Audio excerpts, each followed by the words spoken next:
저희들에게 허락된 하나님의 말씀은 구약 성경에 있는 사무엘하 5장 1절에서 10절 말씀입니다.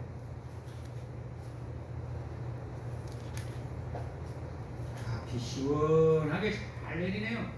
하나님께서 은혜의 비를 내려주시기를 간절하게 소망해 봅니다.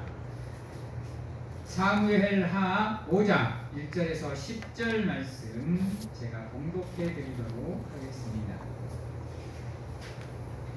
제가 가지고 있는 성경으로 구약 성경 469면에 있는 사무엘하 5장 1절에서 10절 말씀 봉독합니다.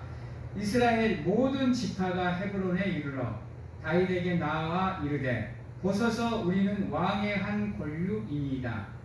전에 곧 사울이 우리의 왕이 되었을 때에도 이스라엘을 거느려 출입하신 분은 왕이시었고 여호와께서도 왕에게 말씀하시기를 네가 내 백성 이스라엘의 목자가 되며 네가 이스라엘의 주권자가 되리라 하셨나이다 하니라.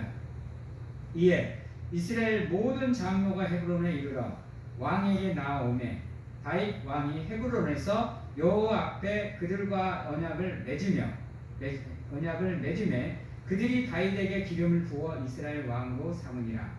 다윗이 나아가 30세의 왕위에 올라 40년 동안 다스렸으되 헤브론에서 7년 6개월 동안 유다를 다스렸고 예루살렘에서 33년 동안 온 이스라엘과 유다를 다스렸더라.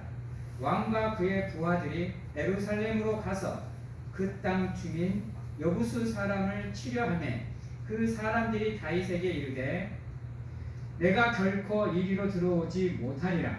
맹인과 다리 저는 자라도 너를 물리치리라 하니 그들 생각에는 다윗이 이리로 들어오지 못하리라 함이나 다윗이 시온 산성을 빼앗았으니 이는 다윗성이더라.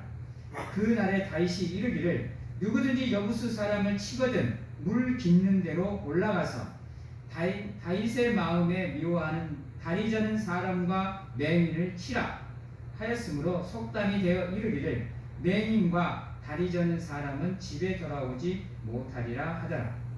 다윗이 그 산성에 살면서 다윗성이라 이름하고 다윗이 밀로에서부터 안으로 성을 둘러 쌓으니라. 만군의 하나님 여호와께서 함께 계시니 다윗이 점점 강성하여 가니라. 아멘. 사랑하는 성도 여러분, 하나님을 믿는 백성은 밖에서 살아가는 사람들과는 분명하게 차별되어지는 모습이 있어야 됩니다. 근데 우리가 그들과 구별되어지는 모습은 다 하나입니다.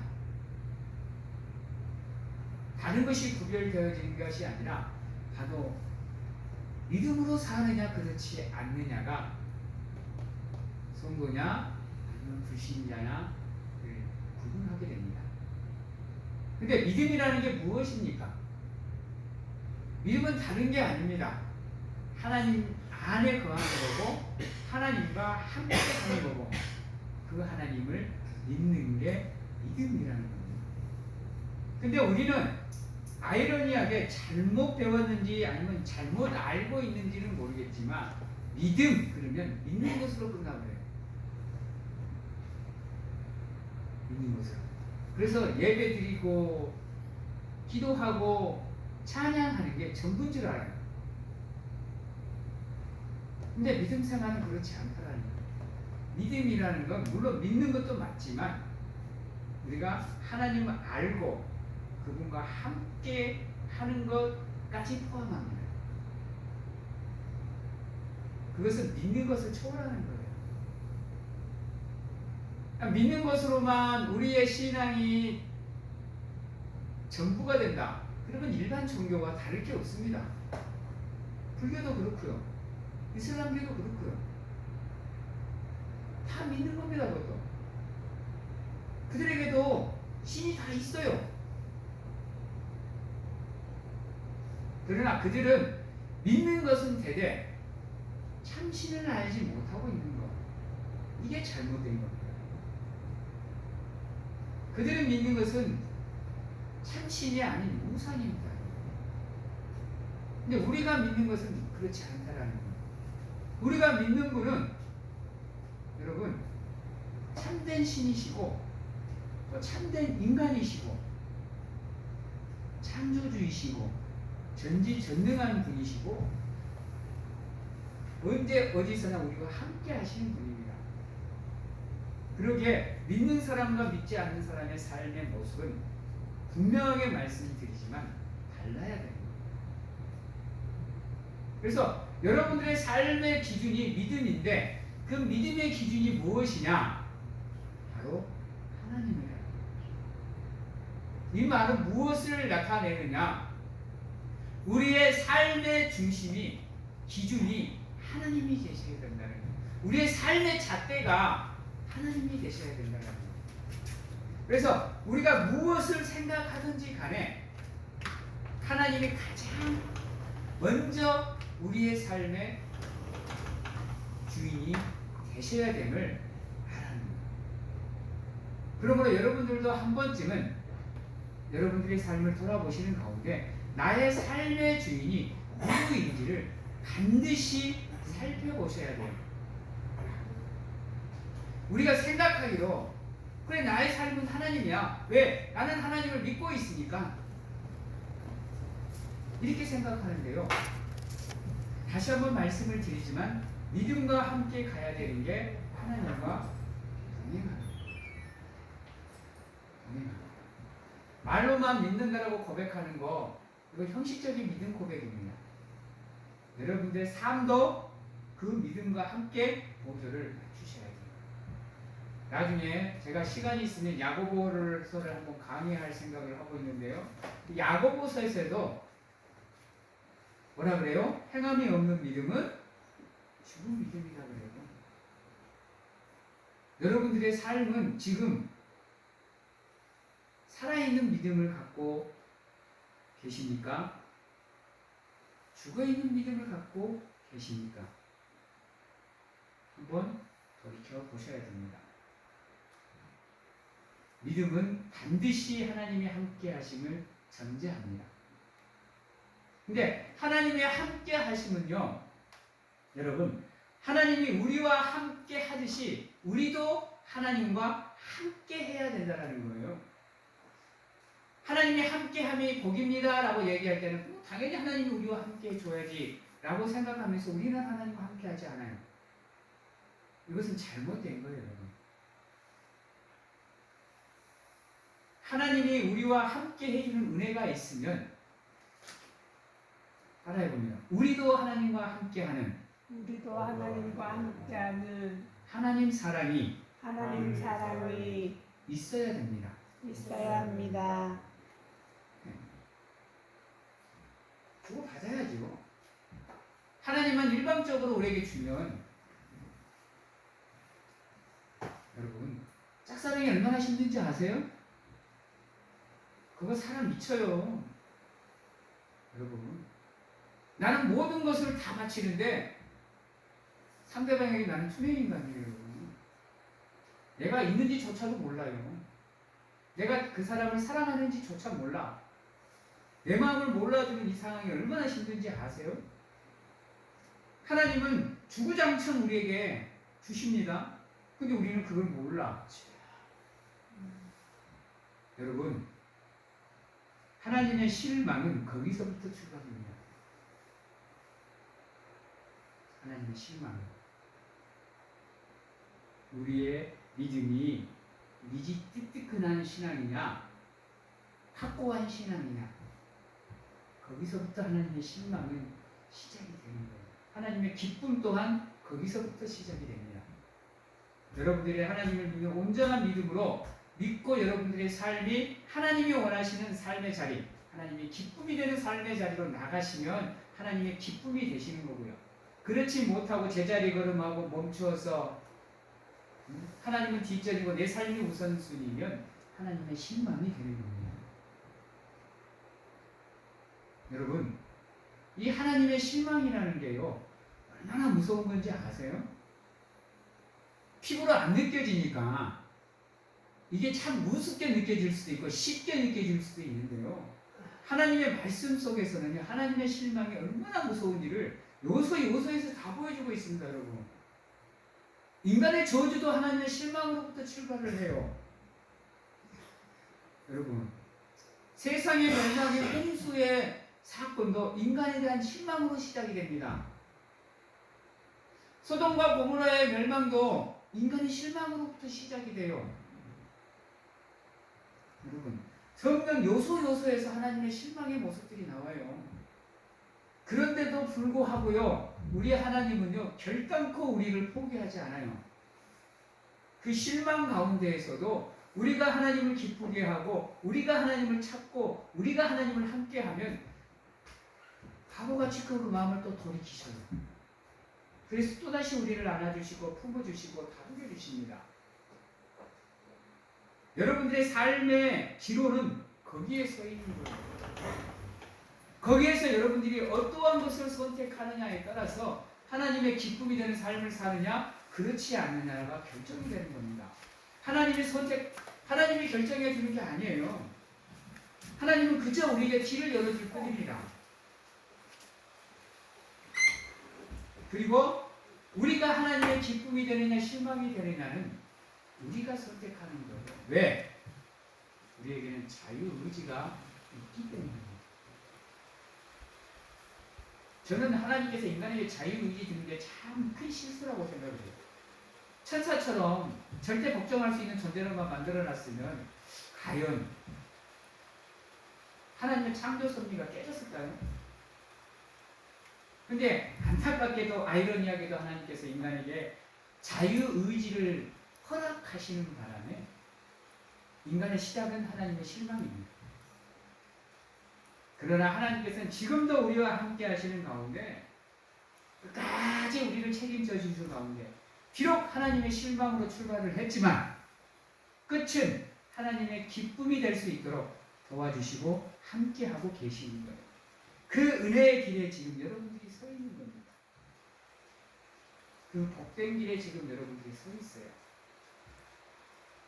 좌로나 우로나 치우치지 마시고, 세상 바라보지 마시고, 나 의지하지 마시고,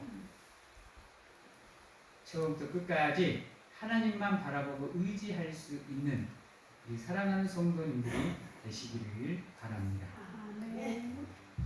오늘 말씀에 나오는 다윗도 마찬가지입니다. 다윗도 보면 전에 하나님께서 뭐라고 얘기했냐, 다윗은 나와 합한 자다, 다윗은 나의 기쁨이 되는 자라고 얘기하는데 이유가 뭐냐? 다윗의 삶을 한번 들여다보면 압니다. 성경책에 등장하기도 전부터 다윗은 하나님과 함께하는 사람이었습니다.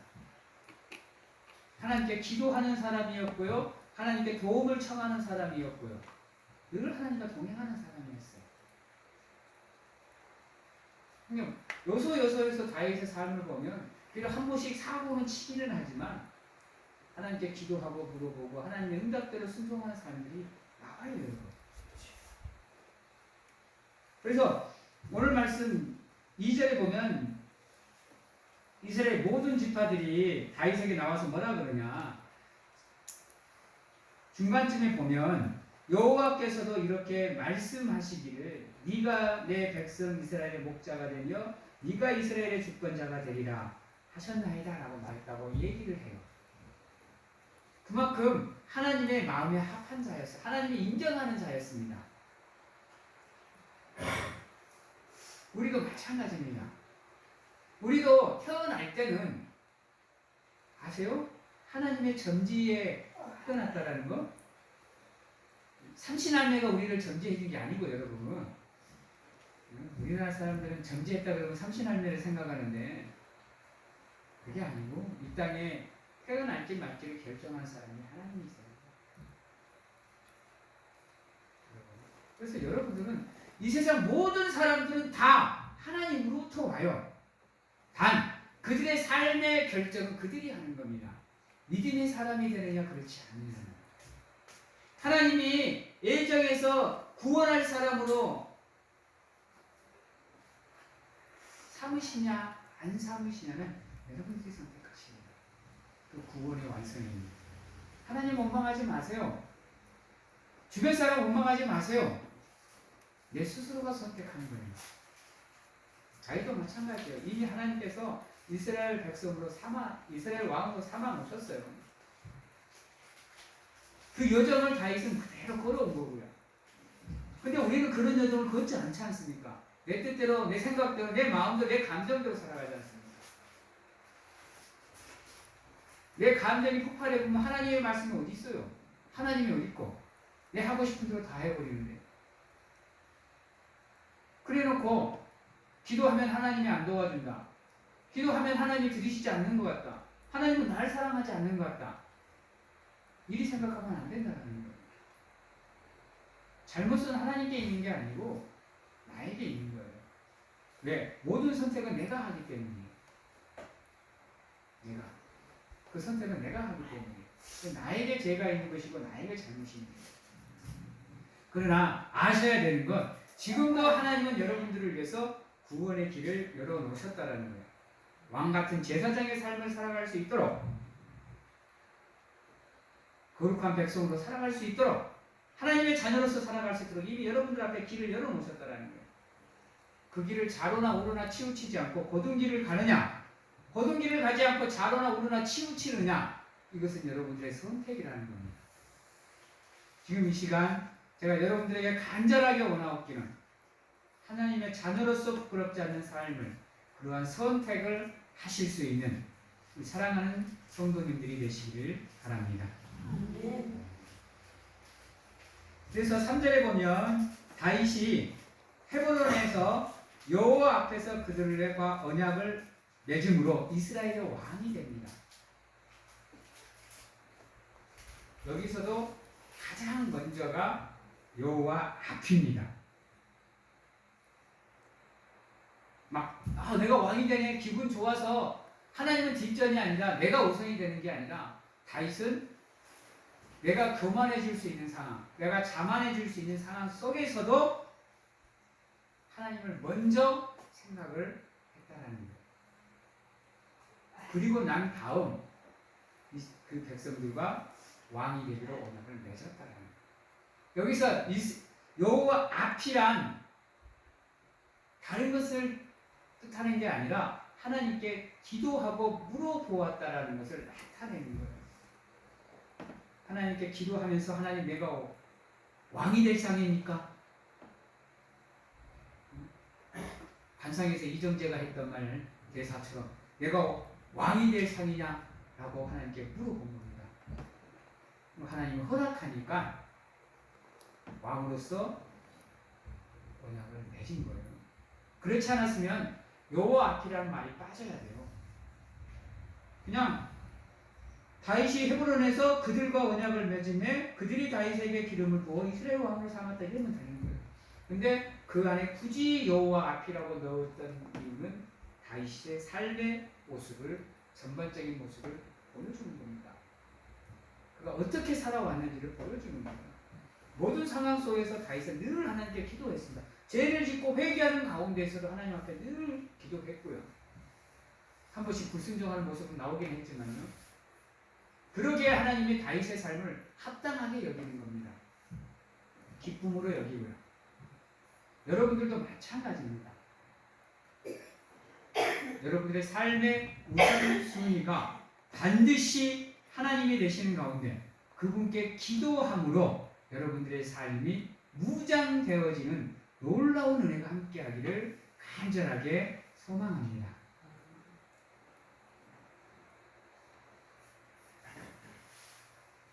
그리고 여러분들이 한 가지 조심해야 되는 거, 이건 진짜 조심하셔야 되는데요.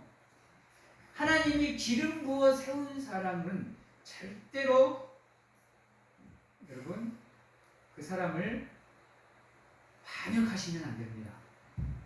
배신하시면 안 돼요. 오늘 말씀 6절에서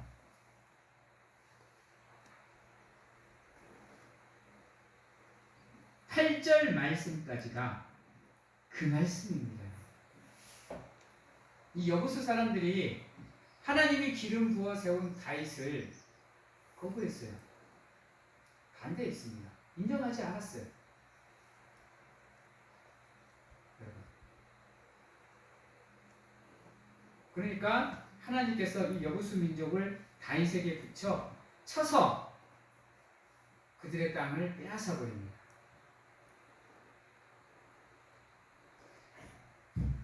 혹여 내가 하나님을 믿는 사람들을 미워하고 있는가? 원망하고 있는가? 사랑하지 않는가? 이런 것들을 한번 살펴보셔서 혹여나 여러분들의 삶에 그러한 모습들이 있다고 한다면 반드시 고치셔야 됩니다. 특히 성도들 간에 절대로 그런 모습들이 있으면 안 됩니다.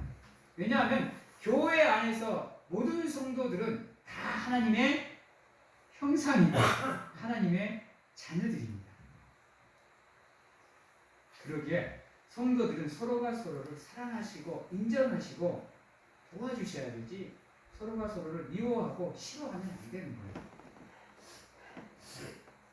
이 미움의 감정이라는 게 여러분 물론 우리가 그것을 조절할 수는 없지만 그것을 조절하시려고 노력을 하셔야 돼요. 절제하시려고 노력하셔야 됩니다. 교회 안에서만큼은 또 믿는 사람들과 함께 할 때는 여러분들 마음속에는 사랑, 자비, 긍휼, 이기, 배려, 위로 같은 것만 존재해서 여러분들이 있는 이 자리가 곧 화목의 자리, 화평의 자리, 평안의 자리가 되셔야 됩니다. 우리 한국교회가 다툼이 끊이지 않는 이유가 거기 있습니다. 왜 서로가 서로를 하나님 형상으로 바라보지 못하는지 이해할 수가 없어요. 함께 걷는 인생의 동반자, 믿음의 동반자로서 여러분들 함께 하실 수 있도록 서로가 서로를 사랑하실 수 있는 사람들이 되어주셔야 되는 겁니다. 그렇게 살아야 10절의 말씀입니다. 만군의 하나님 여호와께서 함께 계시니 다윗이 점점 강성하여 가니라. 여러분 누누이 얘기하지만 하나님이 함께함이 가장 큰 축복입니다. 가장 큰 축복이에요. 기도하실 때 하나님 돈 주세요, 뭐 주세요, 뭐 주세요 기도하지 마시고 하나님 늘 나와 함께 해주세요. 하나님과 함께하는 사람으로서 부끄럽지 않는 삶을 살 수 있도록 도와주세요 라고 기도하세요. 그게 여러분들을 향한 하나님의 마음입니다. 여러분이 그 하나님의 뜻을 찾으면 나머지는 하나님이 솔로몬처럼 부수적으로 다 채워주시는 거예요. 여러분의 가장 핵심은 뭐냐? 믿음의 핵심은 뭐냐? 하나님과 함께 하는 겁니다. 내가 너에게 무엇을 주기를 원하느냐 물어볼 때 여러분들은 하나님 나와 함께 해주시고 내가 하나님과 함께하는 삶을 살 수 있도록 도와주시옵소서 라고 기도하십시오. 그게 믿음의 고백입니다. 그러면 비록 여러분들의 삶에 세상의 풍파, 힘듦과 어려움이 다가오더라도 반드시 하나님께서 여러분들의 삶에 울타리가 되어주시고 또 장막이 되어주시는 가운데 여러분들의 삶을 평안의 자리로 또 복의 자리로 또 은혜의 자리로 인도해 주시는 가운데 여러분들의 삶이 믿음 위에 믿음이 복 위에 복 축복 위에 축복이 겸하여지는 놀라운 은혜가 함께 하게 될 것입니다. 그러한 삶으로 나아가시기 위해서 노력하시는 우리 사랑하는 성도님들이 다 되시기를 바랍니다. 이제 말씀을 마치도록 하겠습니다. 사랑하는 성도 여러분, 하나님과 함께함이 가장 큰 복입니다. 여러분들이 가장 힘쓰고 애써서 가장 먼저 구해야 되는 것이 바로 하나님께서 함께 해주시고 여러분이 하나님과 함께 하는 겁니다. 그러면 나머지 모든 것은 하나님이 부수적인 복으로 여러분들의 삶을 채워주실 겁니다. 건강도 그렇고요, 장수도 그렇고요, 물질도 그렇고요, 또 아름다운 인간관계도 그렇고요. 가족들도 자녀들도 다 하나님께서 책임져 주실 겁니다. 여러분들 하나님과 함께함을 최우선으로 구하시고 여러분들의 삶의 우선순위가 하나님이 되시기를 간절하게 축원합니다. 아멘. 기도하겠습니다. 늘 함께해 주시고 붙잡아 주시고 인도해 주시옵소서. 우리가 하나님 앞에서 부끄럽지 않은 삶을 살 수 있도록 도와주시고 하나님께서 우리의 삶이 하나님의 은혜 안에서 복될 수 있도록 인도하여 주시옵소서. 하나님의 함께함이 세상 가장 큰 복임을 기억하게 하고 가장 먼저 하나님께 구하는 것이 되게 하시고 나머지는 모든 것을 하나님께 맡기는 삶을 살아갈 수 있도록 하나님 도와주시옵소서. 아멘. 또한 하나님의 은혜 안에서 함께하는 가운데 우리의 삶이 복될 수 있도록 늘 하나님께서 함께해 주시옵소서. 우리 사랑하는 성도들의 발걸음을 인도하시고 우리 사랑하는 성도님들의 마음을 주관하여 주시오며 우리 사랑하는 성도들의 생각을 주장하여 주셔서 하나님의 사람으로서 부끄럽지 않는 삶을 살아가고 또 살아내고 살아갈 수 있도록 도와주셔서 우리 사랑하는 성도들을 통해서 영광을 받으시는 사랑하는 성도님들의 아버지가 되시고 주관자가 되시는 하나님이 되시 간절하게 소망합니다. 늘 하나님께서 함께해 주실 것을 믿습니다. 아버지여 늘 함께해 주시옵소서. 우리 사랑하는 성도님들 붙잡아 주시옵소서. 저들을 인도해 주시옵소서. 삶의 현장이 곧 하나님의 은혜의 자리가 되게 하시고 삶의 현장이 곧 하나님의 복의 자리가 되게 하여 주셔서 축복받은 성도들의 삶을 살아갈 수 있도록 하나님 축복하여 주시옵소서.